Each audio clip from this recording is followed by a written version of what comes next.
good afternoon, good morning, good evening, colleagues and friends. It is extremely gratifying to see how many people have signed in to this meeting today, and I look forward to our work together in the coming months. My name is Jonathan Prentice. I'm the head of Secretariat for the United Nations Network on Migration, and it is a huge honor for me to launch today's discussion on the road towards the International Migration Review Forum.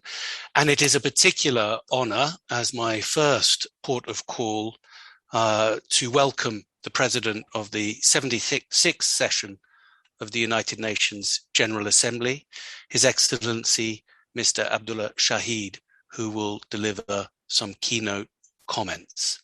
Please, sir, the virtual floor is yours. Thank you, Jonathan.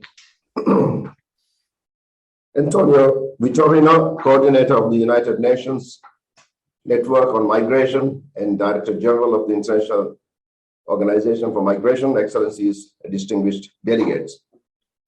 I wish you all a very good morning, afternoon, evening, and so on. It is my pleasure to join you for this briefing on the first International Migration Review Forum of the Global Compact for Safe, Orderly, and Regular Migration.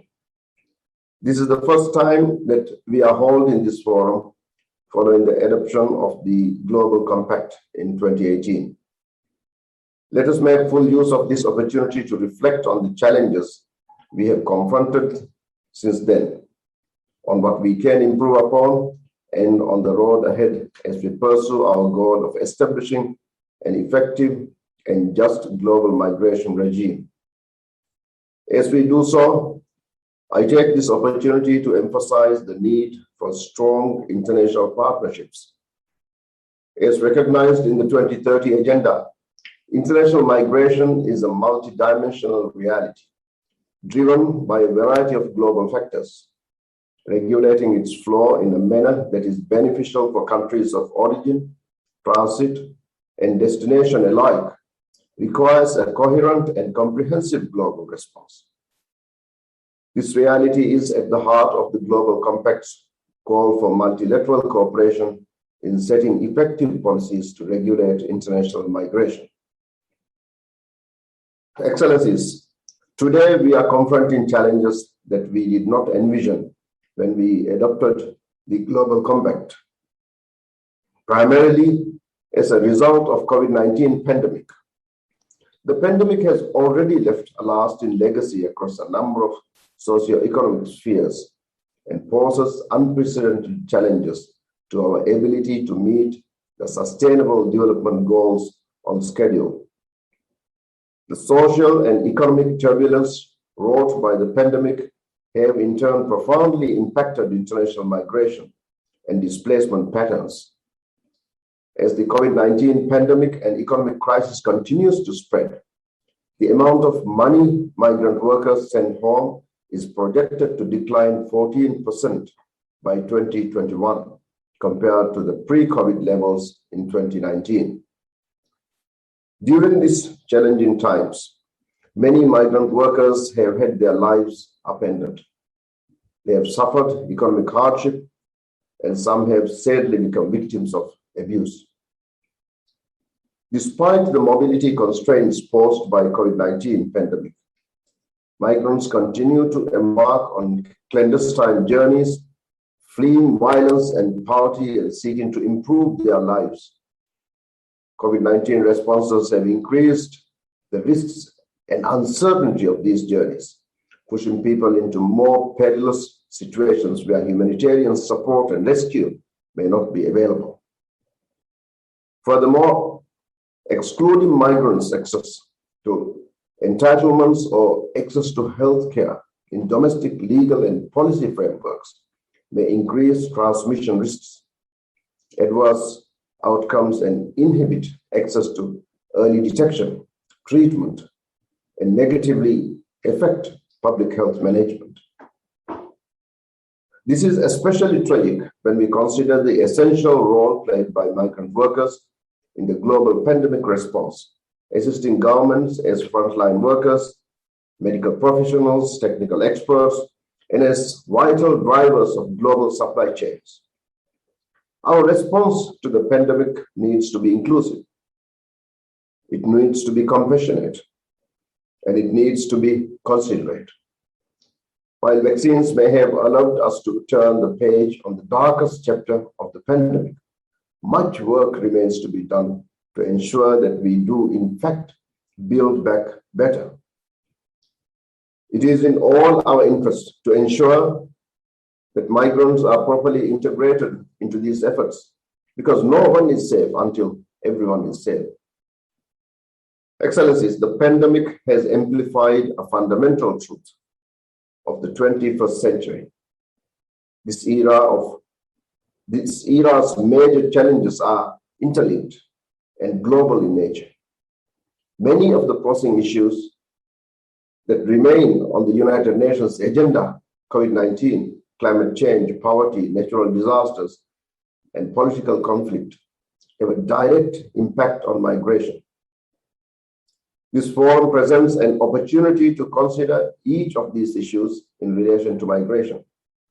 A healthy migration regime can only thrive in the context of a world that is prospering and is at peace with itself. I believe that such a world is achievable.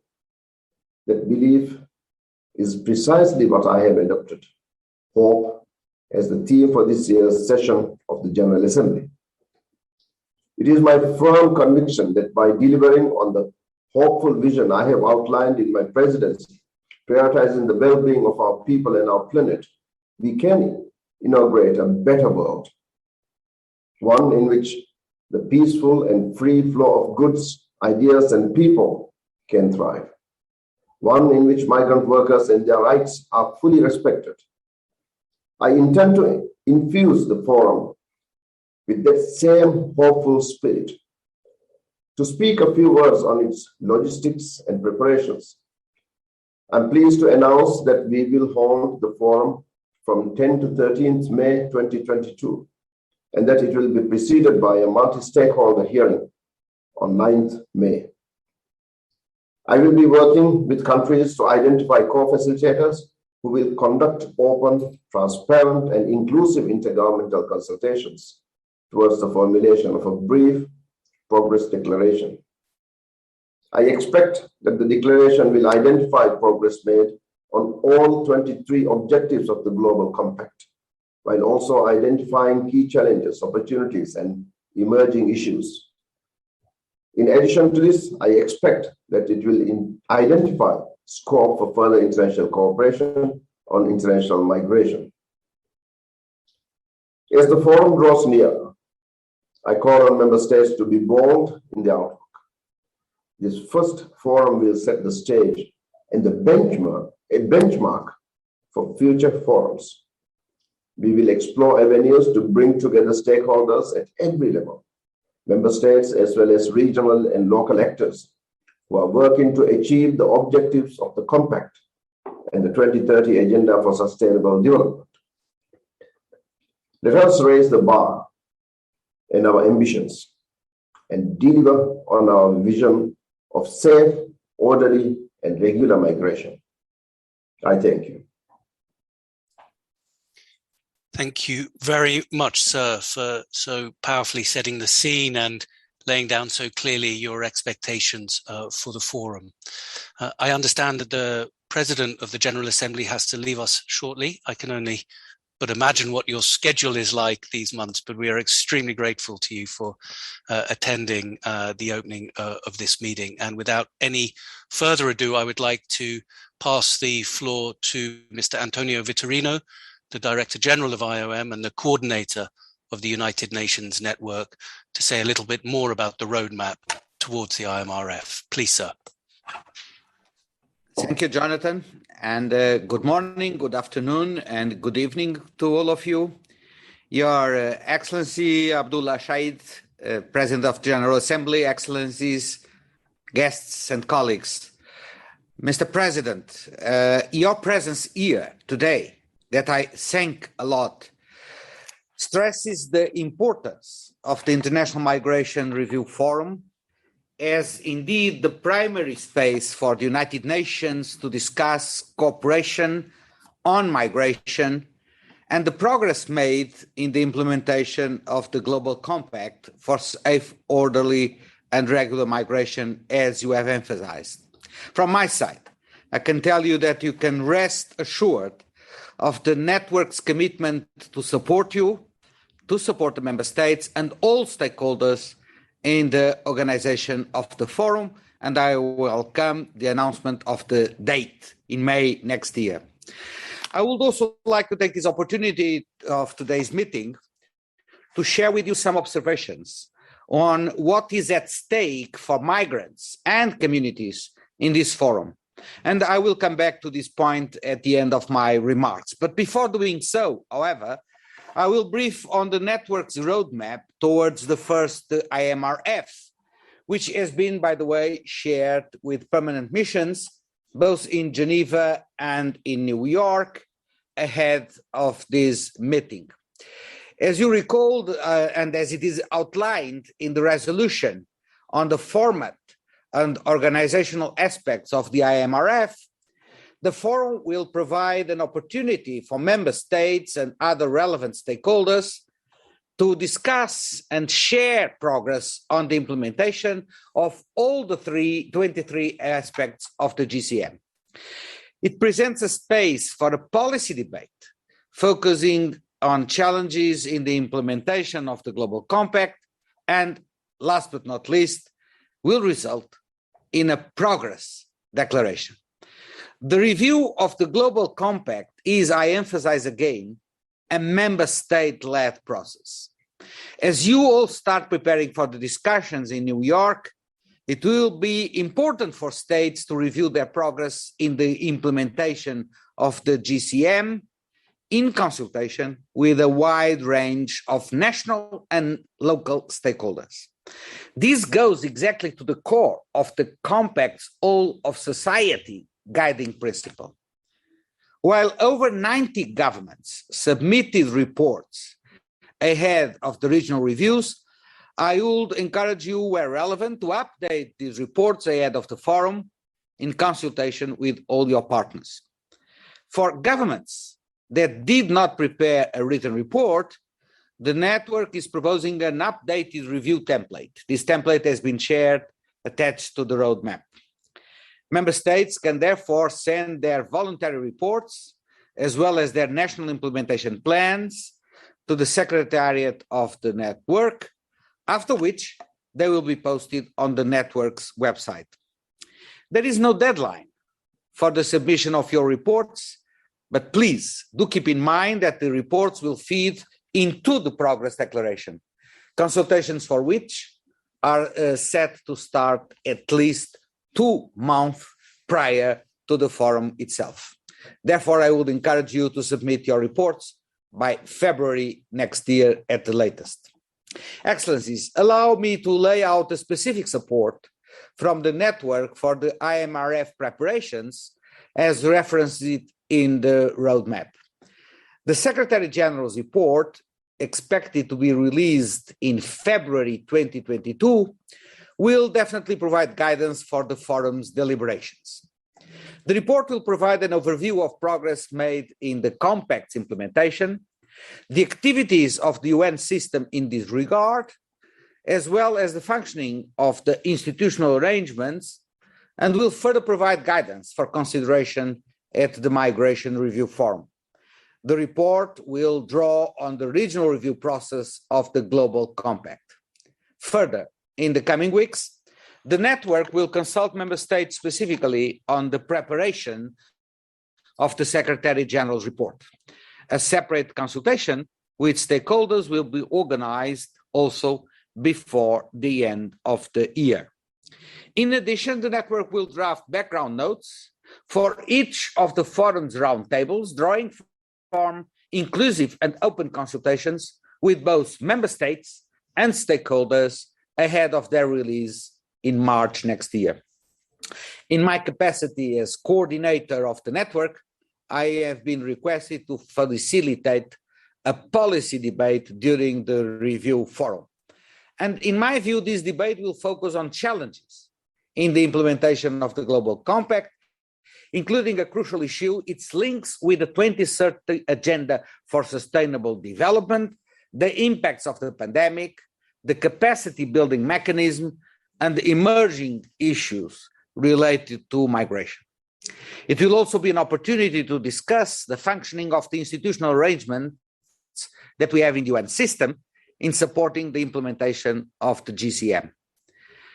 Excellencies, we will soon go live with a dedicated website for the Migration Review Forum, including all relevant background notes and papers, relevant dates, and information on the accreditation of stakeholders and the subsequent registration process. Therefore, I emphasize that meaningful participation of stakeholders during the forum is critical for its success. While virtual platforms will allow for broad participation, many stakeholders will require financial support to participate in person where possible. The same is true for delegations from developing and least developed countries. I call on you to contribute to the dedicated funding window of the Migration Multiparter Trust Fund that will facilitate the participation of developing and least developed states, as well as stakeholders, in the first International Migration Review Forum. The Migration Network Hub, which combines the Global Knowledge Platform and the Connection Hub, will play, I believe, a central role in the network's outreach efforts. The hub offers to you all a virtual meeting space for member states and stakeholders to discuss priorities and gaps in the implementation of the compact. It will soon host a repository of practices, which will showcase selected practices serving as an invaluable resource for actors involved in the GCM implementation at all levels. And we expect this repository to be fully functional by February next year. Those practices will be peer-reviewed by experts before being added to the hub's repository. The Migration Multiparter Trust Fund is currently supporting, as you know, 9 joint programs covering all thematic areas in all regions. With 32 other initiatives in the pipeline, it is poised to do much more.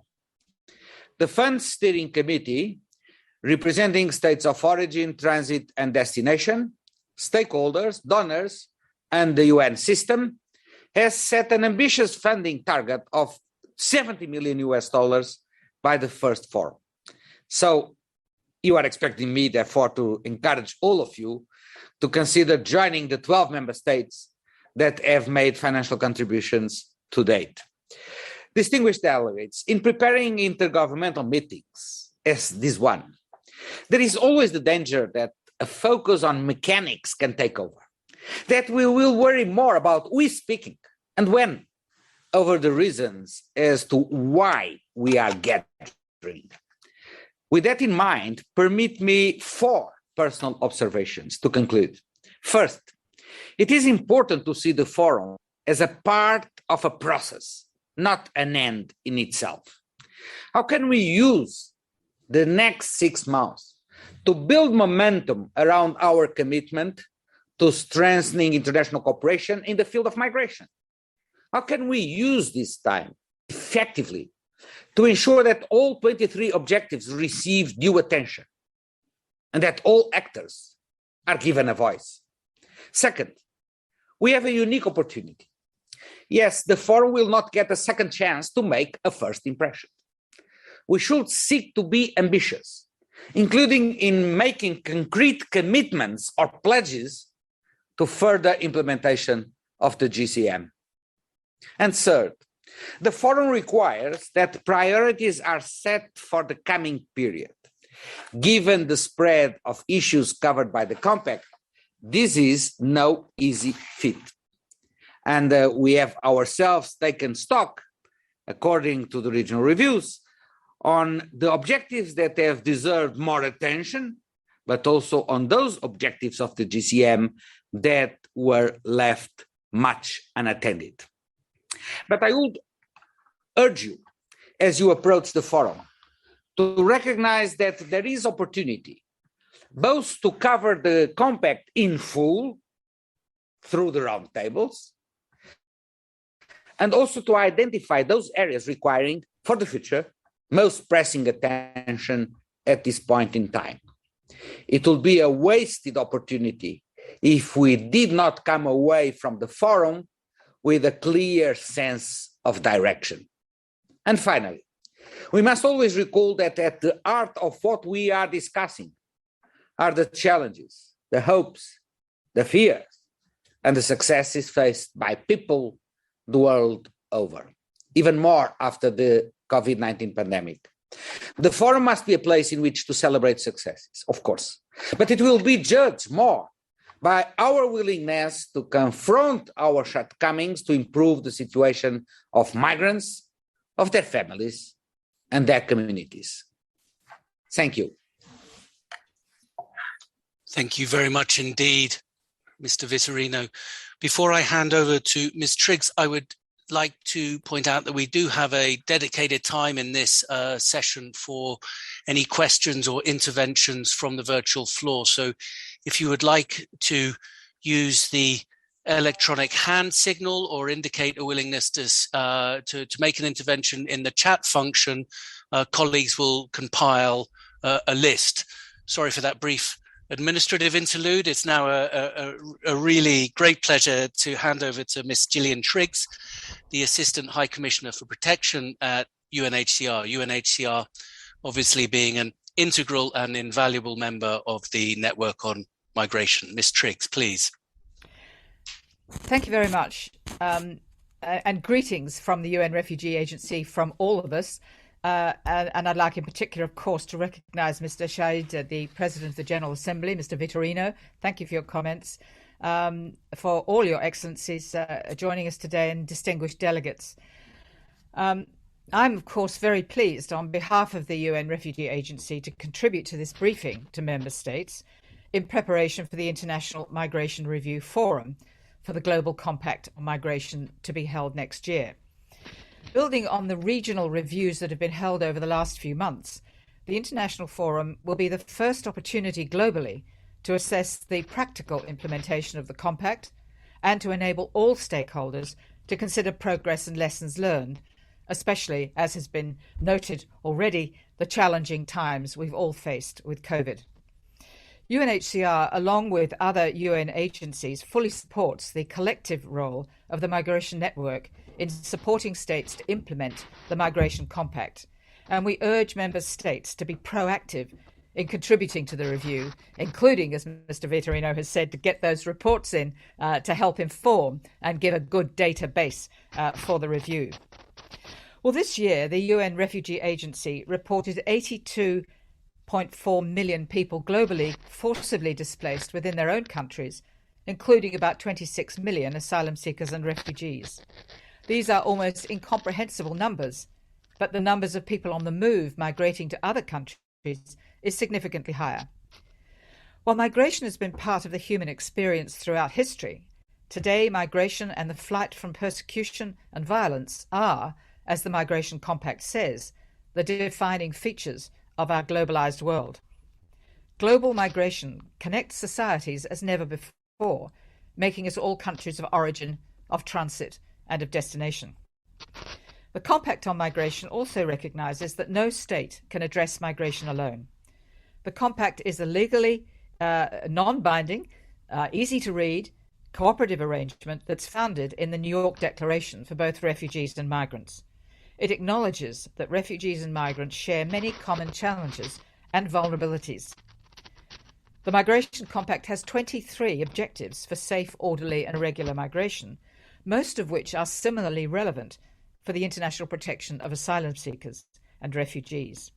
Evidence-based policies, adverse drivers of movement, including climate change, the need for legal identity and documentation, responses to trafficking in persons, detention as a last resort, inclusion, in basic social services, non-discrimination in the recognition of qualifications, and safe and dignified returns of those not in need of protection. In short, all migrants and refugees are entitled to the same universal human rights and freedoms, regardless of their legal status. And it's for this reason that the two compacts need to be implemented coherently and should be mutually reinforcing. And by this I mean that we need to think holistically across all global movements of peoples. I have recently returned from a mission in North Central America to Mexico, Guatemala, and El Salvador, transit and destination countries for migrants and refugees from Venezuela, Haiti, Brazil, Honduras, and other countries in the region. As regular migration opportunities are too few, and complementary and regular pathways such as education, labour mobility, community sponsorship, and family reunions are not providing solutions for most, migrants turn to the asylum system to gain a legal status and documents that will allow them to travel on to their destination. The limited opportunities for regular migration have had the unintended consequence of overloading national asylum systems, in many cases to the point of collapse. In Mexico, for example, a dramatic increase in asylum applications from people who are unlikely to meet the legal test for refugee protection threatens the integrity of the whole asylum system. If, however, we work with nations to expand their regular migration pathways and offer realistic options such as livelihoods and education, it will become possible to alleviate the pressure on protection opportunities and strengthen the asylum system to provide solutions to those most in need of international protection. In recognising the common objectives of the two compacts on migration and refugees, we should also remember that migrants and refugees are distinct groups governed by separate legal frameworks. Only refugees are entitled to specific protection under international refugee law. A refugee may never, for example, be returned to a place of violence or persecution, or be penalised for seeking access to asylum in another country. Well, what then has the UN's Refugee Agency added as value to collaborating to implement the Compact on Migration? Through the UN Network on Migration, UNHCR with other UN partners has contributed, we hope and believe, to the work of the Migration Compact. We've seconded an experienced colleague to the National Secretariat. We take part in the thematic working groups and help in the preparation of policy documents on returns in safety and dignity, increasingly important, I find, in all my work internationally. Pathways for regular migration and alternative detention are also themes that we share with the Compact on Migration and hope to support. We're also helping to build capacity for resident coordinators. With the reform of the role of residence coordinators within the UN system, they and the UN country teams have become increasingly important in responding to population movements. And guidance has included advocacy on access to COVID vaccinations. UNHCR has also taken part in regional migration networks in Latin America and Asia, Africa, and the Middle East. And in Europe, UNHCR chairs the regional network as part of the issue-based coalition on large-based movements of peoples, illustrating how the two compacts on migration and refugee can and do complement each other without duplication. We also support member states in implementing the compact through regional reviews and follow-up. And we strengthen cooperation among UN agencies and stakeholders on migration issues, particularly the Interagency Group on Regular Pathways in Mexico. Well, all these actions to implement the Migration Compact depend on adequate funding. State governments have provided financial support through the Migration MPTP, a mechanism designed to facilitate implementation of the Compact. The fund brings UN agencies and national actors with complementary skills and knowledge together to find practical, concrete solutions. With our network partners, UNHCR has joined 4 programs under the MPTP funding in South Africa, Chile, Mexico, North Carolina, and the IGAD region. And their objectives of these projects are to achieve the Migration Compact objectives of evidence and data-driven policies, the integration of migrants into society, and an assessment of climate change as an increasingly dangerous driver of migration. Well, as work progresses at regional and global levels to prepare for the International Migration Review Forum next year, may I suggest that some of the techniques used to implement the Refugee Compact may be useful. For example, on the 16th of November this year, UNHCR will introduce an indicator report for the high-level officials meeting to be held in December. And that will provide hard evidence of how the Refugee Compact has been implemented in practice. The report will show how pledges and initiatives by stakeholders have been met. The UN Secretary General, for example, has made a common pledge advocating the inclusion of refugees in national plans and budgets. The indicator report will, in effect, hold our collective feet to the fire for accountability to our member states, to civil society, and to show concrete and demonstrable impacts. Well, at UNHCR, we've learned a lot from our stock-taking on the Compact on Refugees, and we understand the importance of the reports and data that Mr. Vitorino has stressed. Similarly, the review forum next year for the Migration Compact can help to generate the political will to implement the Compact and to energize stakeholders, local governments, the private sector, faith groups, parliamentarians, scholars, and civil society to redouble their efforts to respond humanely and within the international legal system to the ever-increasing numbers of migrants on the move globally. So thank you for including me in the discussion today, and I very much look forward to it. Thank you all for contributing to this very important process of review and reflection. Thank you very much. Thank you very much indeed, Ms. Triggs, for those comments, and again for helping to set the scene and getting the benefit of your experience with the GCR. Before we open the floor, I would like to quickly hand over to my colleague Florence Kim, who's our Senior Communications Officer, to say a few words on the communications in the lead up to the IMRF. Please, Florence. Merci, Jonathan. Excellences, distingués invités. Excellencies, distinguished colleagues, today I will introduce to you in French some of the strategical aspects of the communication around the IMRF that will then take place from the 10th to 13th of May 2022, as the President just shared. But before that, I would like to underline that the global and strategic communication is based on a basic principle, which is that communication goes beyond visibility. It has to have a real impact and be based on data and evidences. And this is the red line that we will follow by organizing activities up to May.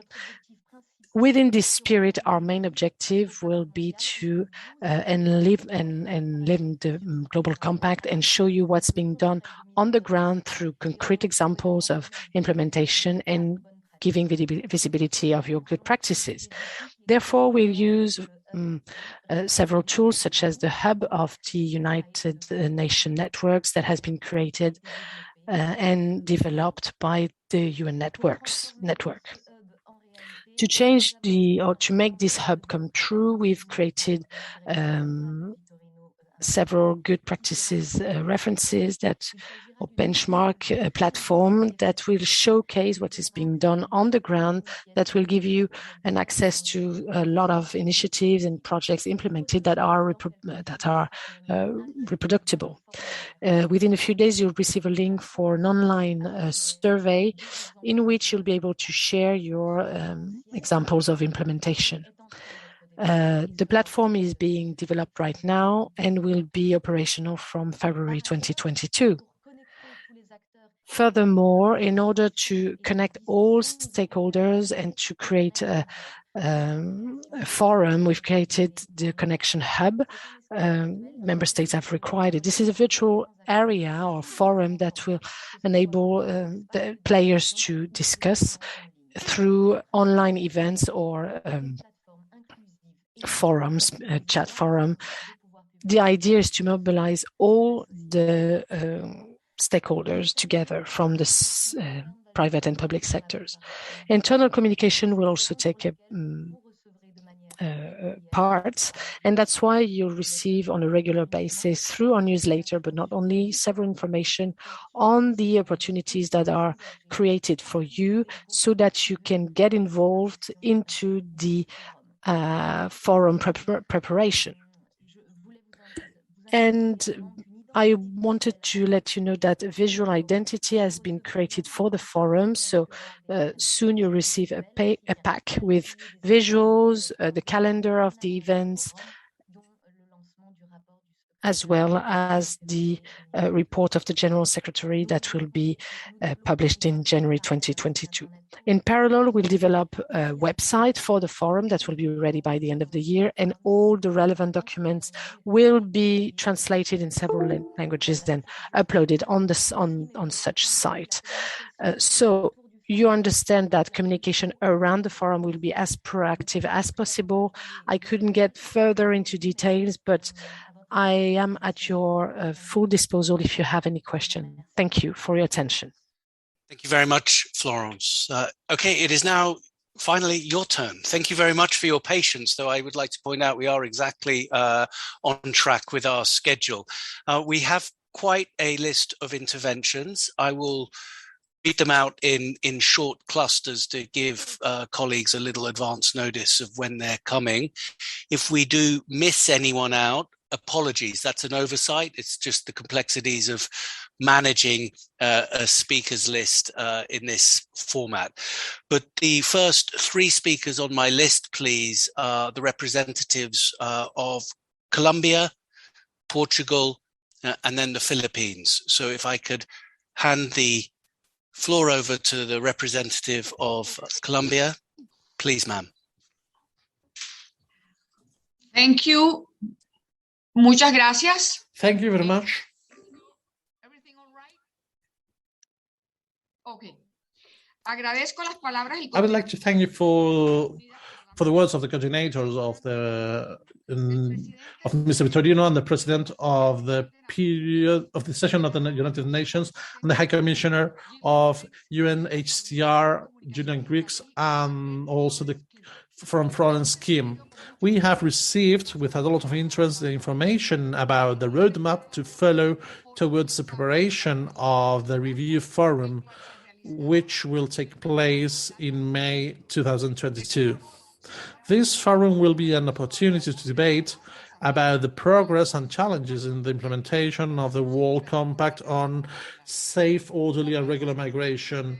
As champion countries, we need to open the way in an innovative way. We support an approach with commitments, specific commitments, so that states, civil society, and other partners can make progress in the implementation of this compact in a visible way that allows us to throw a positive narrative on the benefits of international migration. Currently, one of the tools proposed in the roadmaps are voluntary reports to be done nationally in order to prepare the forum. It would be advisable to suggest from the coordination of these networks that specific commitments are announced at the national, regional, or multilateral level in order to make progress on the 23 goals of the compact.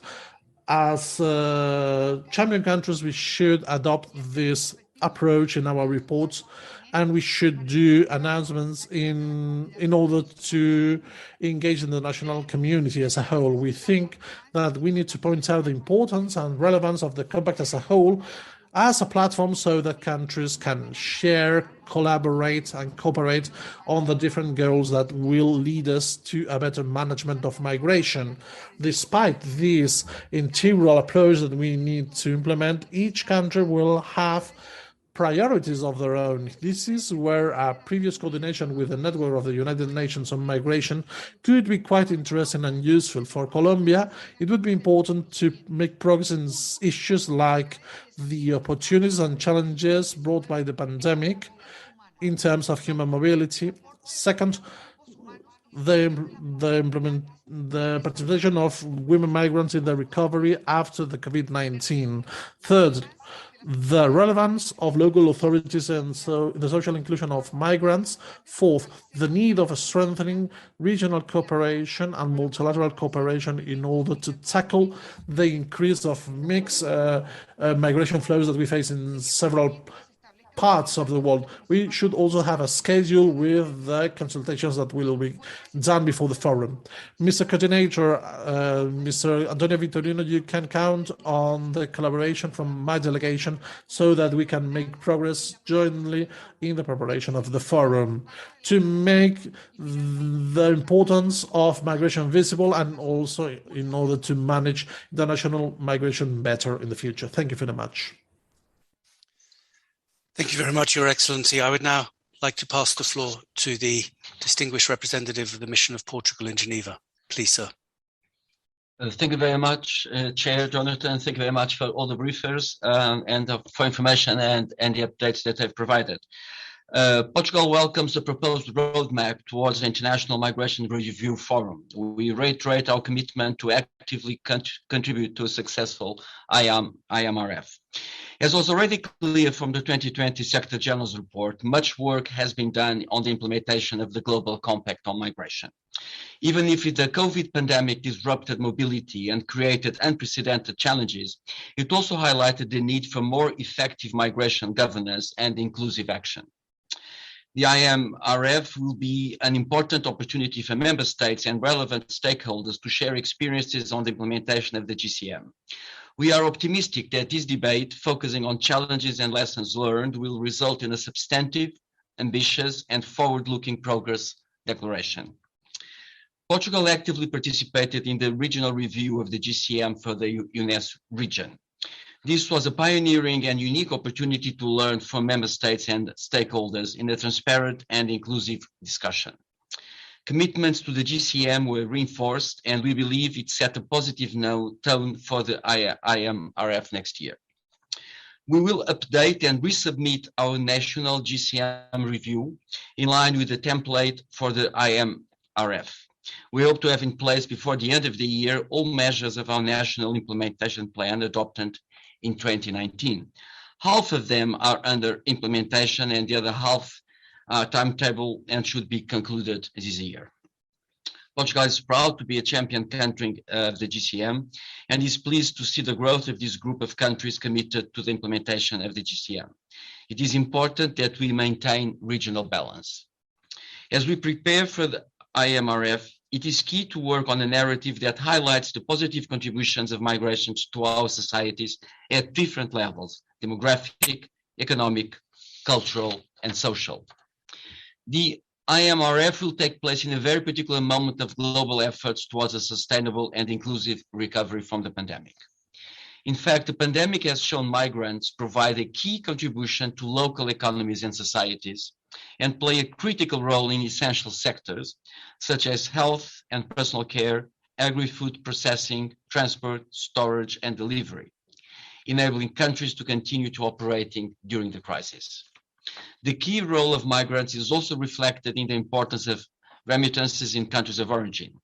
Remittances proved to be more resilient and dependable than expected. The IMRF is also an opportunity to highlight the UN Secretary General's call to continue effort to reduce the cost of transferring remittances to as close to zero as possible, in line with the 2030 Agenda for Sustainable Development, and to foster the financial inclusion of migrants and their families, especially in poor rural areas. Thank you very much. Thank you very much indeed, sir. Before I hand over to the Ambassador of the Philippines, I would just like to put on notice the next three speakers, if I may, on my list, and they are the representatives of Canada, Mexico, and Sri Lanka. But before then, please, the Ambassador of the Philippines, the floor is yours. Thank you very much, Jonathan. At the outset, allow me the honor of conveying our profound appreciation to the President of the General Assembly for his wise words of counsel, and to our beloved Director General for his opening, as well as our appreciation for all the excellent briefings we have received that will help prepare us the Philippine delegation that is, for the IMRF in May next year.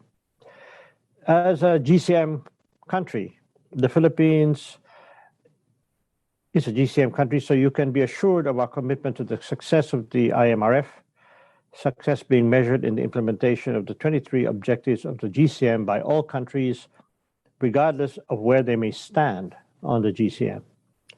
I wish to thank DG Vitorino for the roadmap and can assure you that the Philippines will be reviewing the asks in this document, in particular, the voluntary GCM reviews. The Philippines has submitted its report to the regional review process, and we will be consulting Capital on whether we are in a position to update and resubmit in line with the principles contained in the roadmap. The DG raised some important points that I wish to echo. First, funding commitment to the Migration Multi-Partners Trust Fund. The Philippines has made modest contributions to the Migration MPTF because we believe that closing the gaps in capacities for implementing the principles of the GCM will be beneficial for all of us. The MPTF is an excellent initiative to support. I say this as a member of the steering group, which worked very hard with the FMU to ensure that the projects considered align with human rights markers, gender markers, and all the key development goals. Every project supports other SDG efforts, so we are not working in silos as we engage in pilot projects. That means that as successful pilots are brought up to scale, the foundations on which they are designed remain sound on multiple fronts.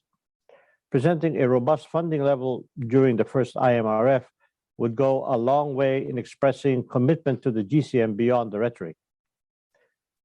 Next, on the observations of the DG, we agree. First, the forum is part of a process and not an end in itself. Second, this is the time to be ambitious as we rebuild a post-pandemic scenario and concrete commitments and implementations are achievable. And third, on priorities, the pandemic showed us how fragile mobility can be. Making pathways predictable and regular are in several objectives of the GCM. Perhaps we can consider an all hazards element on mobility, not just natural disasters or security concerns, but also climate and health as a priority. Let me at this stage also thank the UNHCR for its statement. We find it is very important that the IOM and UNHCR are able to work together in a positive manner to promote international solidarity in support of migrants and refugees in general, but also to stress the important moral points with respect to certain issues, such as the non-return of migrants and refugees rescued at sea to certain countries. And also that the protection of all migrants and refugees, regardless of status, must be uppermost in our efforts. It is also important to recognize, as was done by the UNHCR, that labor pathways remain insufficient, which is a cause of problems and is an area that we really should work assiduously to address in the context of GCM cooperation. So with that, allow me to thank you all once again. And Jonathan, I hand back to you. Thank you very much indeed, Ambassador. It's a great pleasure now to turn to the representative of Canada, and the floor is yours. Thank you very much. Good afternoon, and thank you very much for this helpful series of updates. Canada would like to underline our appreciation for the continued efforts of the network to support the implementation of the Compact. Canada remains committed to contributing to these efforts, such as by providing input into the network's working groups and participating in the Champions Initiative. We note with appreciation the recommendation to incorporate stakeholder perspectives within this process in a meaningful way. It is Canada's belief that migration can contribute to a post-pandemic recovery that seeks to leave no one behind, and that a whole-of-society approach is required to continue promoting the benefits of migration and the important role that regular pathways can play both now and in continuing recovery efforts. We remain committed to the whole-of-society approach enshrined in the Compact, and we're currently exploring how we will integrate stakeholders in our preparations and participation in next year's IMRF. We're curious, however, to learn whether the network plans to offer any further guidance on possible approaches to incorporating stakeholder perspectives. We would also be interested in any further updates on the selection of central themes for the IMRF and the thematic roundtables. We'd be pleased to contribute to the preparation of background notes for the thematic roundtables. Just a moment. Okay, and Canada is pleased to see the central role accorded to communications in the roadmap. In particular, we noted the creation of the dedicated website for the IMRF, as we found that having such a site was very useful when preparing to participate in the regional review of the Latin America and Caribbean region. Thanks again for this helpful overview and for the network's continued support of the IMRF lead up. You can count on Canada's active support for the GCM over the coming months as we seek to build momentum towards the first ever global review. Thank you. Thank you very much indeed. I shall now hand the floor. I see a very familiar face to a good friend of mine, the representative of Mexico, please. Thank you very much, Jonathan. Good morning and afternoon. On behalf of Mexico, of course, thank you to the President of the General Assembly, the coordinator of the network, Assistant High Commissioner Triggs, all of the briefers. Clearly, the IMRF is an opportunity to take stock on where we stand in terms of GCM implementation, and what we could not have foreseen 4 years ago was the impact of the COVID-19 pandemic, which we expect to be very prominent in the negotiations. We're very pleased that there's a timeline, and we would echo the questions and the requests from some of the other delegations with regards to greater guidance from the network in the lead up, and helping us to focus on those areas where it's not about reopening the GCM, but rather about identifying actions that can accelerate implementation. We've heard already many of the challenges that lie before us, but perhaps another thing that we should keep in mind has been that migrants have in many ways been the unspoken heroes of the pandemic. At the beginning, World Bank estimated that remittances would drop by 20% globally. We now know that they've dropped by less than 2% globally. This has to do with the everyday reality that migrants are contributing to their countries of origin and destination by being essential workers in healthcare, in agriculture, in various essential services. And so we very much echo the call that has been made by the Director General to fully include migrants in the recovery efforts and the planning. And for Mexico, certainly vaccine inclusion will be a major part of where we should head in the progress declaration. So as a champion country, as one of the co-chairs of the Friends of Migration in New York, and as a committed advocate of the GCM in the room and on the ground, please count on Mexico's full support going forward. Thank you, Jonathan. Thank you very much indeed. Before I hand over to the distinguished representative of Sri Lanka, I would just like to put on notice the next tranche of speakers, if I may, and they are the representatives of the United Kingdom, Sweden, Morocco, and Argentina. So to the representative from Sri Lanka, please, the floor is yours. Yeah, thank you. Thank you very much for giving this opportunity. On behalf of Sri Lanka, I would like to comment very briefly. As the Sri Lanka is a labor-centric country, so we are very concerned about their orderly, regularly migration. So also we also follow up with this GCM concept, and also Sri Lanka has to take more steps to regulate and implementation of the laws, which can, because in our country, existing laws do not cover the vulnerable migrant workers. So especially during this COVID-19 pandemic period, the returning migrant workers face a lot of issues, even without their basic salaries and other social security as well.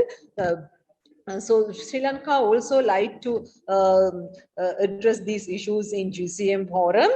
So a lot of issues migrant workers are facing that directly affects to their family members as well.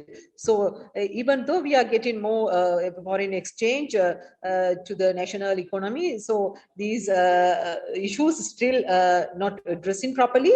So we have to give them a cover and protection for the migrant workers in future. So thank you very much. Thank you very much indeed. If I could now hand the floor to the representative from the United Kingdom. Jonathan, thank you. Distinguished colleagues, first and foremost, I would like to add my voice to those who've expressed their support for this process. You can absolutely count on the United Kingdom's full participation in the preparations and in the forum itself. And I'd also like to add my thanks to the Secretariat for all the work they've done so far. I won't repeat the many useful comments which have been made already. I will just make two brief points of my own. Firstly, I'd like to add my voice to the comments from Canada and Mexico. I think obviously the forum itself is an important event, but the real value I think we see in this process is all the preparation that will lead up to the forum. And in that respect, we are ready to work very closely with the Secretariat and with other member states and wider stakeholders to extract the maximum value from all the preparatory events which Jonathan and colleagues have outlined. And I would particularly welcome more information on the policy roundtables which were mentioned, which sound very interesting, and also thank you for the briefing on communications. The other point is to just briefly mention the Multiparter Trust Fund. The United Kingdom is a very happy customer of this fund. We have so far pledged £3 million to the fund and have had a very positive experience as a member of the steering committee, seeing the 9 projects which Mr. Vitorino mentioned coming to fruition. In recognition of our support, we are now extending that pledge to £3.5 million, and we will be looking before the end of the year to extend it further. Thank you. Thank you very much indeed. If I could now hand over to the representative from Sweden, please.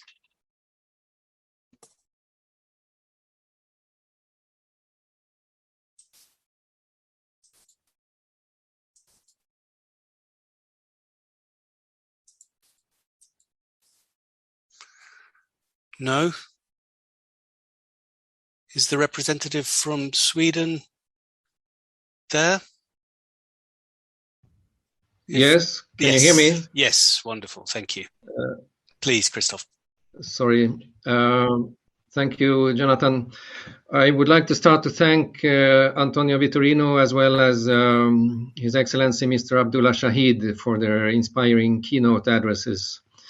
Sweden welcomes the IMRF roadmap. We are now getting closer to a very important moment in the implementation of the Global Compact for Migration, the International Migration Review Forum. All member states and relevant stakeholders will have the opportunity to discuss and contribute with their voluntary progress reports. I wish to mention the importance of GCM objective number 23, strengthen international cooperation and global partnerships for safe, orderly and regular migration. In this regard, I would also like to highlight the potential contributions of the Global Forum on Migration and Development and the civil society, business and mayoral mechanisms. Experiences of global, regional and national levels of cooperation and partnerships among a multitude of member states and stakeholders can be shared and discussed frankly and openly at the IMRF. We have the opportunity to focus on how the 23 objectives can be achieved, and there are many ways to move towards those objectives.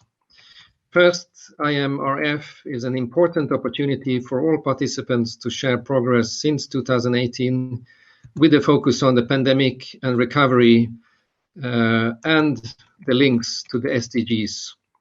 We should also look for priorities beyond the first IMRF, including how progress can be evaluated based on collected evidence and inspire to future steps forward.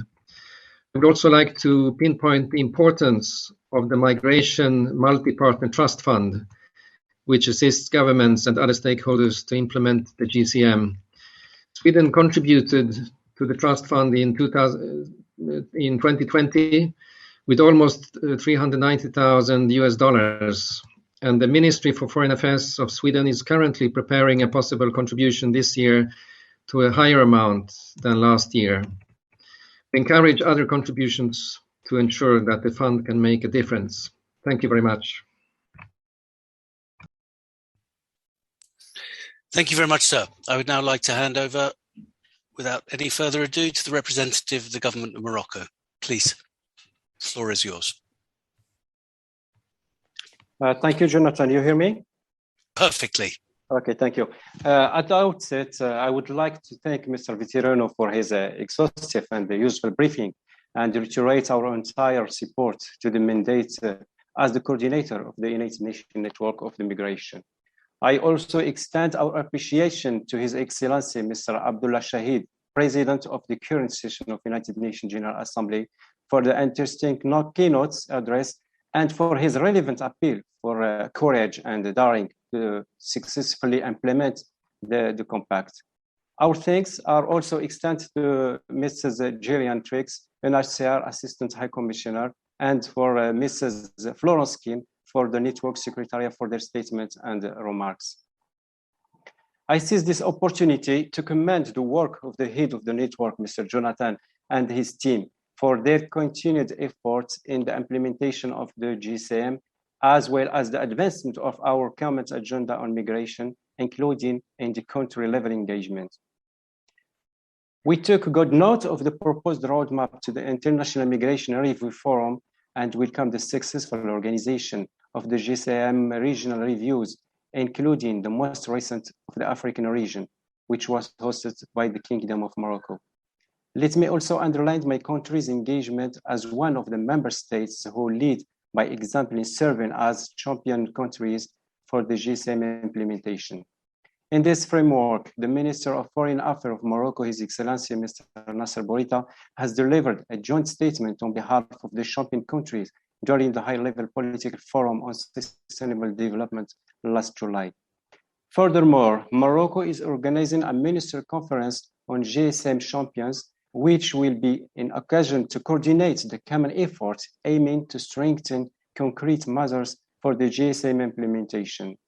Finally, I would like to conclude by stressing that without such opportunities, the champion countries are demonstrating in a concrete way the relevance of global compact in promoting better migration governance and highlight their support to the mandate of the network as the UN systems means for GSM implementation. I thank you for your kind attention.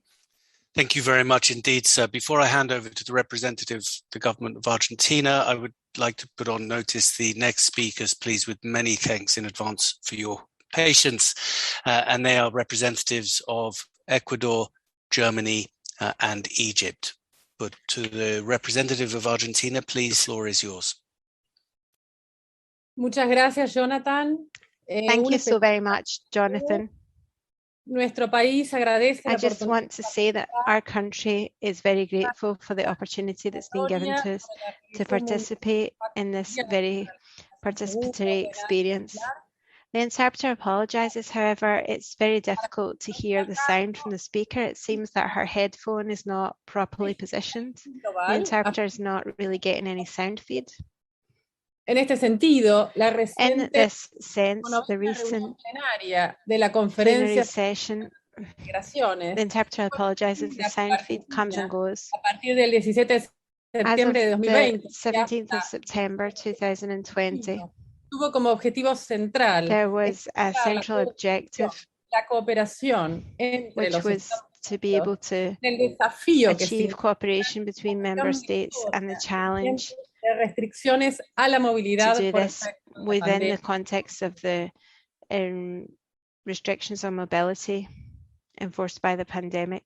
Durante la presidencia argentina se crearon During the 6 redes de Argentinian trabajo que coinciden presidency, total there o were parcialmente 6 con varios de los working group principios objetivos del networks, pacto: and género y they worked on the migración, principles gestión de of the fronteras, Global niñez y Compact, adolescencia, trata de gender, personas, tráfico migration, ilícito de borders, migrantes, people integración trafficking, sociolaboral y illegal medio people ambiente, smuggling, cambio climático y desastres etc. en contexto de migración. Environment, climate change, and disasters within the context, all within the context of Asimismo, context of expresamos migration. nuestra profunda In that preocupación same por los vein, we would desafíos y like to problemáticas express propios del our incremento de concern flujos migratorios about en the nuestros migratory países flows y and the problems that reafirmamos they've nuestros esfuerzos brought para to the fore trabajar in our countries. de And we'd manera like to redouble colectiva our y forces so coordinada, as to con work in miras a a collective alcanzar and acuerdos que coordinated way, permitan regular la with a migración view en to nuestros países, coming to agreements that allow us respetando los to principios de better no the conditions devolución for y de and no control and discriminación, regulate migration in these countries, observing the haciendo foco en principles la of dimensión non-discrimination. humana de la migración. We would like to place special emphasis on the human dimension Entendemos, of migration. tal como lo afirma el punto 9 del would pacto, like que enfrentar los to, desafíos de la in migración the internacional exact debe same way that unirnos en lugar de say that dividirnos. the El pacto se ninth negoció principle con of the anterioridad a Global la Compact aparición de la states actual pandemia. to do La this in a irrupción de way esta that's modificó el safe escenario mundial y los and that migrantes takes care of constituyen the a los grupos más immigrants. afectados. And we know that in the Enfrentar esta context realidad y of a tratar health de encontrar pandemic, they're soluciones es often the un most verdadero vulnerable, desafío and we y have to really look creemos for que se real life debería enfrentar situations to those very real conjuntamente, challenges. And we have evitando to do medidas this as a unilaterales y joint effort, trabajar and we have to a nivel avoid regional unilateral e efforts interregional. and work Es on a necesario regional mantener un and canal interregional fluido de basis. We intercambio de really have to información, maintain a fluid consensuar, channel coordinar of estrategias y information flow acciones and respecto de los reach movimientos consensus migratorios. on our actions as La regards capacitación migratory conjunta de flows. funcionarios de países de la misma región Shared es una training herramienta a la que of debemos recurrir. civil servants in En these este countries is sentido, something that we agradecemos y should queremos recalcar el we curso should look into, latinoamericano que and we should do desde this hace más de within 40 the años Latin realiza American la Organización context. Internacional We've para been las doing this Migraciones en la Argentina, que for justamente 40 years, in está fact, through comenzando esta the semana. IOM Reafirmamos nuestra offices convicción de and trabajar work conjuntamente that's con already el taking resto de los part there. Estados miembros durante la And próxima so we would revisión also like del to work pacto. with Muchas the other gracias. member states within the context of the next revision of the Global Compact. Thank you very much. Thank you very much indeed. And now, without any further ado, if I can hand over to my friend, the DPR Mission of Ecuador in Geneva, please. Gracias, Jonathan. Señor Director General, el Ecuador agradece la presentación. Thank you, Jonathan. Excellencies, ladies and gentlemen, we would like to thank you for hosting this forum and for hosting the forum in May 2022. And we think that will give us a solid basis from which to continue to prepare for this. We'd like to also acknowledge the President's hard work towards the Global Compact on Safe, Regular and Ordinary Migration. As part of the champion country groups, we would like to underline our support to the first Migration Review Forum, and we would like to really come to an overview of the successes of the Global Compact and to see what's been pointed out in the national reviews and regional reviews. And we think that this will be of real use to find out what the real gaps that are existing as regards the objectives of the Global Compact are, so as that we know where we have to redouble our forces and not lose sight of its 360-degree vision. As far as we see it, the success of May's forum depends on the success of the preparatory work, and we have to continue to work on policies and the roundtables that will make up the forum. Dr. Secretary General and Mr. President, we would like to congratulate you for the work in preparation of the forum. We'd like to thank the multi-stakeholder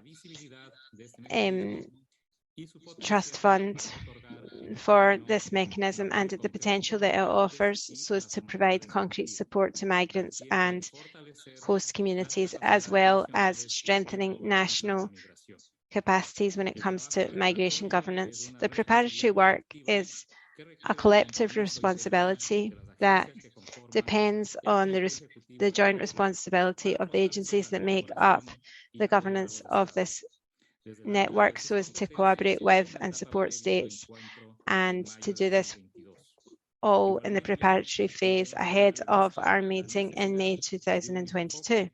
And we shouldn't lose sight of the need of a complementary focus so as to implement global compacts on migration. And the two compacts have to make sure that they are safe, regular, and orderly. And we have to give these integral responses based always on the human rights approach. Secretary General and ladies and gentlemen, we have to be focused so as to get to where we need to be in 2022, and we have to really implement the promises that we've sworn to uphold. And so we have to really make sure that we do so, because given that it's a non-binding global compact, it needs this mechanism so as to push it through. And this will offer states the possibility to really take on concrete commitments such as technical assistance or policies to help the pacts work, so that this review in 2022 comes up with a tangible response. And it's only in a cohesive working way between governments, local authorities and civil society that we will be able to guarantee that the needs put forward by the current state of affairs of immigration or migrants will be able to also be upheld within the framework of Agenda 2030 for Sustainable Development and the SDGs.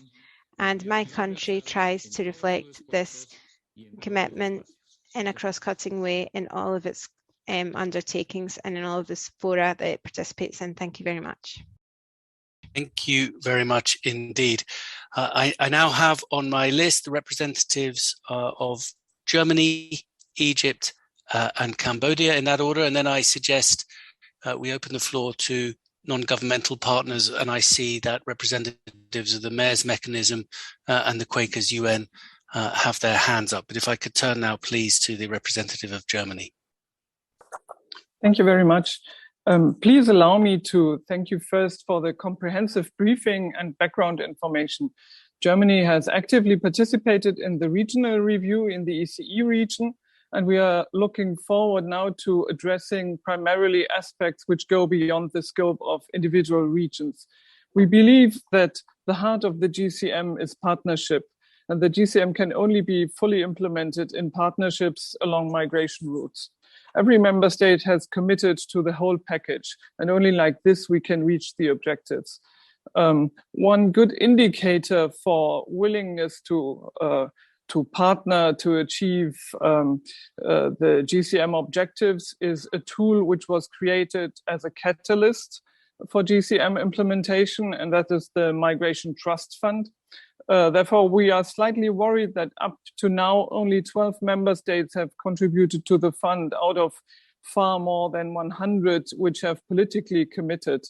But the proof is in the pudding, and we will not reach the objectives only with commitments. We also have to put them into action.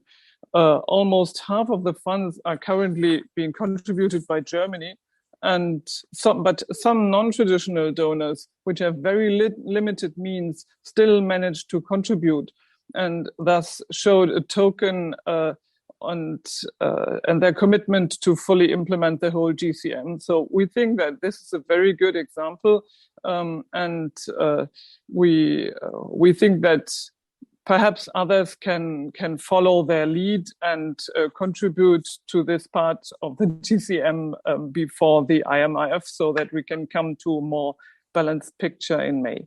Thank you. Thank you very much indeed. I would now like to hand the floor to the representative of Egypt, please. Thank you very much, Jonathan. Thank you for the informative briefing, and to all the speakers for their valuable contributions. We would like to thank you for sharing the roadmap and timeline to the Imrf, and appreciate the efforts of the Migration Network in preparing for the forum through a genuine whole-of-society approach. Egypt is very active in the adoption of the GCM and has supported the process throughout. We're looking forward to the opportunity to engage in a comprehensive and inclusive exchange during the IMRF and to engaging positively with the Progress Declaration. As a GCM champion country, Egypt presented its voluntary progress report and participated in both the GCM regional reviews for the Arab region at the level of our foreign minister, as well as the regional review for Africa. Due to our location, Egypt has experienced complex and diverse patterns of migration and is therefore heavily invested in this process. Egypt's efforts in the field of implementing the GCM focus on 7 main pillars, namely promoting sound data for evidence-based policies, protection of the human rights of migrants, addressing the drivers of irregular migration, creating pathways for regular migration, combating human trafficking and smuggling of migrants, and guaranteeing sustainable returns. Through our engagement in the IMRF and its important preparatory process, we hope to promote this comprehensive 360-degree approach to migration management. We would like to add our voice to other delegations that have emphasized the challenges presented by the COVID pandemic and the importance of including both migrants as well as returnees in the recovery effort. We look forward to the opportunity to exchange best practices and lessons learned in this regard. Finally, we would like to extend our appreciation to donors that have supported the MPTF and add our voice to the Philippines, Germany, and others that have called for further support in order to assist in the realization of the important projects that are currently in the pipeline. And I just wanted to recall in this regard that it was the African group in New York that had proposed Objective 23, some important elements of Objective 23.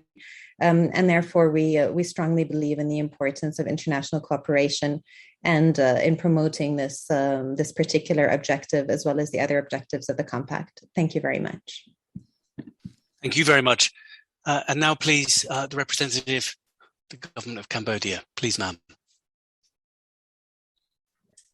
Thank you, Mr. Jonathan. Cambodia would like to appreciate the briefing of the IOM Director General, Mr. Vitorino, on the IMRF roadmap. I wish to convey our commitment to the IMRF voluntary review and to stress the point of the importance of the GCM, Objective 1, 11, and 23, which is relevant with the current pandemic crisis, which has impacted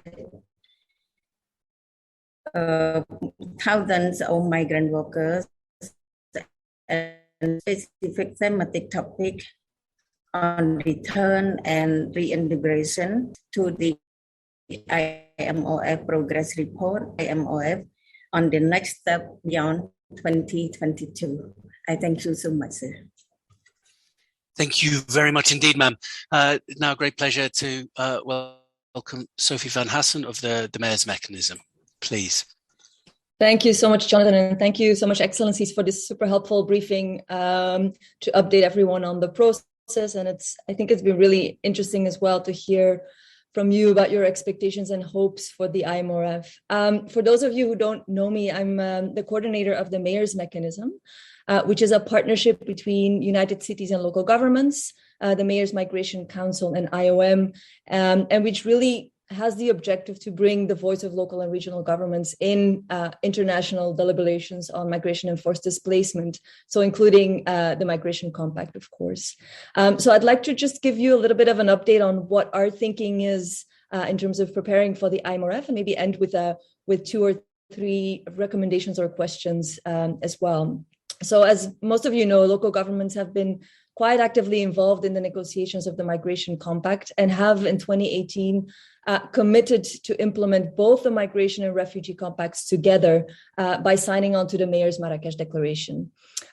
So following up on that political commitment and with an eye to the IMRF, we're actually planning to launch a call to local action, which will really showcase how cities spearhead innovative responses, but we'll also try to shed light on kind of some of the opportunities, but also challenges that cities face when implementing both compacts at local level.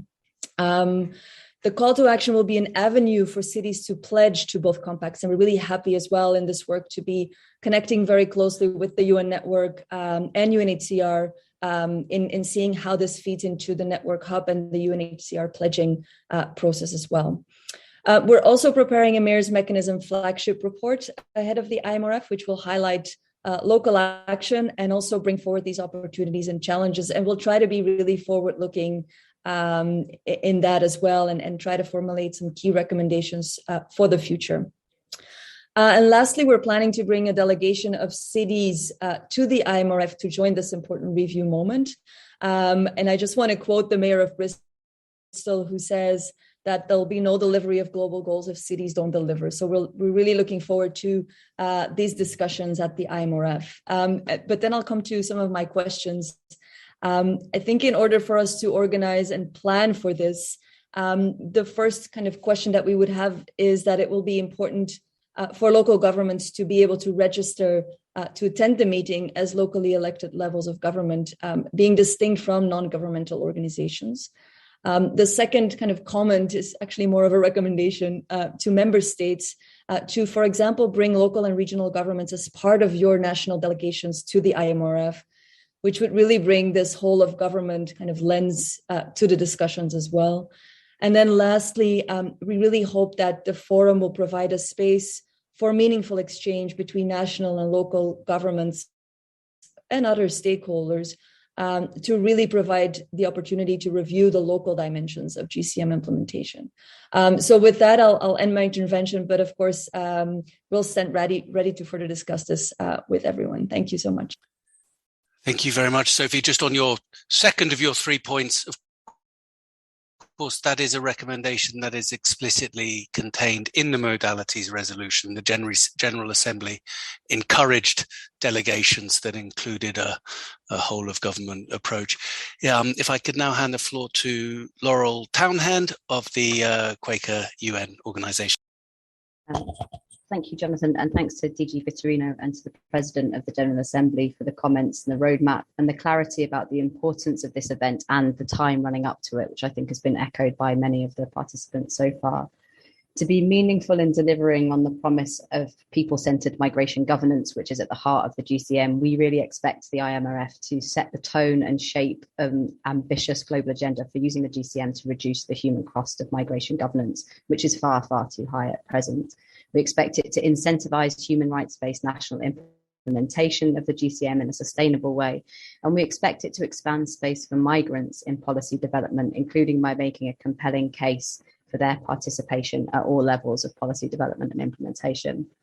And I welcome the President of the General Assembly's commitment to a presidency of hope. And it reminds me of a poem, The Gates of Hope, in which the poet describes these as the piece of ground from which you see the world both as it is and as it could be, as it will be, and goes on to say that as we stand there, and we stand there telling people what we are seeing and asking what they see.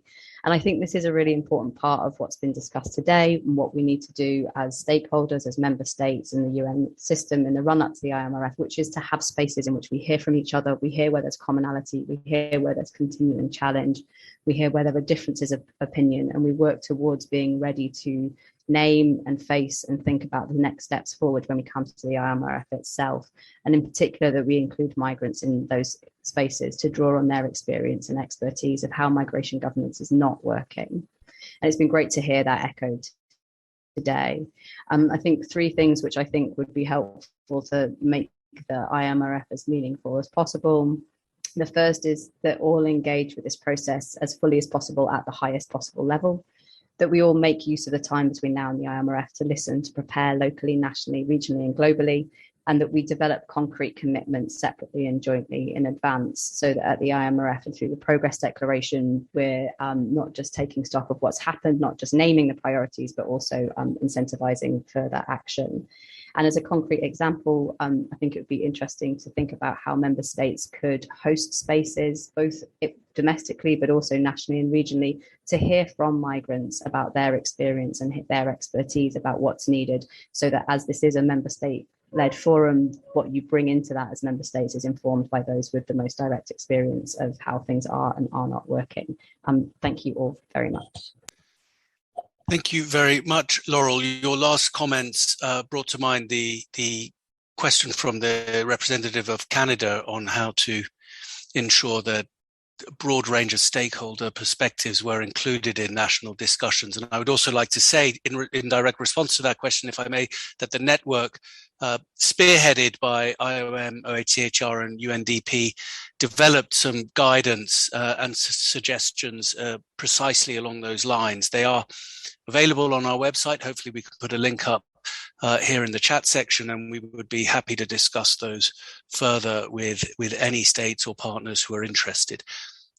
That, I think, brings us to the end of our speakers list. If I am mistaken in that, please do register your irritation, flag your yellow hand, and of course we have time to give you the floor. But I think that is in fact the case, and I'm extremely grateful to colleagues for staying on the line and for engaging. And I would like to give the last words, if I may, to the coordinator of the network, the Director General of IOM, Mr. Antonio Vitorino. Please. Thank you so much, Jonathan. I will be very brief. First, to thank everybody for the encouraging messages that we got from you about your engagement and your commitment in the run-up to the International Migration Review Forum. And above all, I think that the hope that we all share, that this will be a milestone, not just for taking stock, but also to identify the challenges and the way ahead. I would like to extend this thanks to Jillian Triggs, representative of the Unhcr, and to all UN agencies that have been engaged in the work of the UN Migration Network.